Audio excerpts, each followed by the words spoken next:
সবাই একটু যেখানেই যাবেন যে ভোটারদেরকে উদ্বুদ্ধ করবেন যে দলে দলে তারা যেন উৎসবমুখর পরিবেশে ভোট কেন্দ্রে আসে, তাদের ভোটাধিকারটা প্রয়োগ করে এবং একটা এই দুইটা ব্যালট, সাদা এবং যে গোলাপি ব্যালট, সাদা ব্যালটে ভোট দিবে প্রার্থীদেরকে যার যার মাথা অনুযায়ী, সে যেটা হয় যার পছন্দ অনুযায়ী গোপনে ভোট দিবে, এটা নিয়ে কারো কোনো সেই নাই। কিন্তু তারা যেন গোলাপি যে ব্যালটটা সেটা যেন যত্ন করে ভোটটা দেয়, ভোটটা এটা যেন ফেলে না দেয়, এটা যেন কোথাও এটা পকেটে করে নিয়ে না যায়, এটা যেন উনি খুঁজে নেয় যে প্রিজাইডিং অফিসার অথবা পোলিং অফিসার যারা থাকবে তাদের কাছে যেন খুঁজে নেয়। এবং পোলিং অফিসার হিসেবে অথবা সরকারি প্রিজাইডিং অফিসার হিসেবে যারা কাজ করবেন তারা যেন একটু দয়া করে আপনারা মনে করিয়ে তাদের হাতে দিবেন যে আপনার এই ভোটটা, এটা কিন্তু গণভোটের, এটা কিন্তু দিয়ে যাবেন, এটা কিন্তু আপনি তাকে কোনো যে পক্ষপাতিত্ব করছেন না, এটা তার অধিকার সম্পর্কে তাকে সচেতন করে দিচ্ছেন। এভাবে নিয়ে এগুলো আপনারা বলে দিবেন ওই ভোটের দিন। তো যাই হোক, আর বেশি কিছু বলার নেই এখন। যেমন আমি আপনি যে এই কথাগুলো বলছি, গণভোটের যে বিষয়টা, প্রচারণার যে বিষয়টা, এটা কিন্তু আমাদের হ্যাঁ, ভবিষ্যৎ বাংলাদেশ কেমন হবে, আমাদের উত্তর প্রজন্ম কেমন হবে, কেমন বাংলাদেশ চায়, সেটিতে মতামত জানানোর যে এটি আপনার একটা ভূমিকা, আপনার একটা সুযোগ এসেছে আছে। এবং এগুলো পাওয়ার বলতে কি, পাওয়ার মানে ক্ষমতা দেখানো নয়, পাওয়ার মানে সহযোগিতায়। এবং আমি স্পেশালি আমার দিকে যিনি আছেন, আমাদের কোলাবোরেশনই পালন করতে হয়।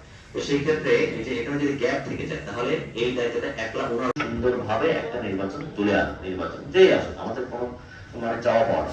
তবে এখানে চ্যালেঞ্জিং হওয়া মানে আপনি দায়িত্ব পেয়ে যাচ্ছেন সেটিও নয়, কিন্তু প্যানেলভুক্ত হয়েছেন আমাদের, আমরা বলেছি।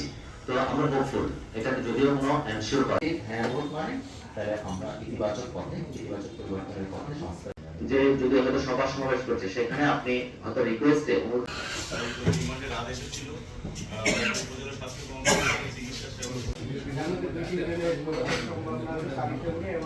আপনি আপনাকে একটু স্যাক্রিফাইস করতে হবে, আপনার বন্ধুর রিকোয়েস্টে আপনি সেখানে যেতে পারবেন না, তাহলে আপনার জন্য আপনার আত্মীয় হয়তো প্রার্থী হতেই পারে, এটা অপরাধের কিছু না। কিন্তু আপনি উচ্চপক্ষে 100টা সিট থাকবে, এটা হচ্ছে PR পদ্ধতি যেটাকে বলে। এই যে আপনার নির্বাচন কমিশন থেকে দিয়েছে হ্যাঁ অথবা না।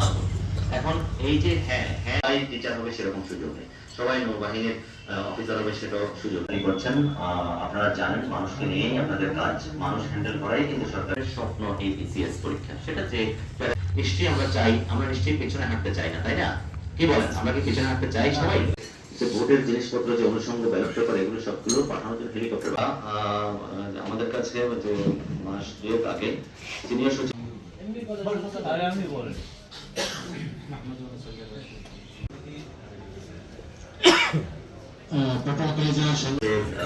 আকর্ষণীয় স্থান সমূহ যেগুলো বলেছেন, দর্শনীয় স্থান সমূহ যেগুলো দেখিয়েছেন বা নাম শুনেছি, এগুলো যদি আমি আমি সবগুলোতে যেতে পারতাম, আমাদের আমরা বলেছি। তো আমরা হোপফুল, এটাকে যদিও কোনো এনশিওর করা হয়নি আমাদেরকে, কারণ নির্বাচন একটি সুষ্ঠু গ্রহণযোগ্য নির্বাচন জেলার সুযোগ্য জেলা প্রশাসক ডক্টর মোহাম্মদ শহীদ হোসেন চৌধুরী স্যারের আগমন উপলক্ষে আয়োজিত আজকের মতো সব খাও না, আমি তো আমি আমার বাপ এই এলাকা অসহায় মানুষ দুর্নীতি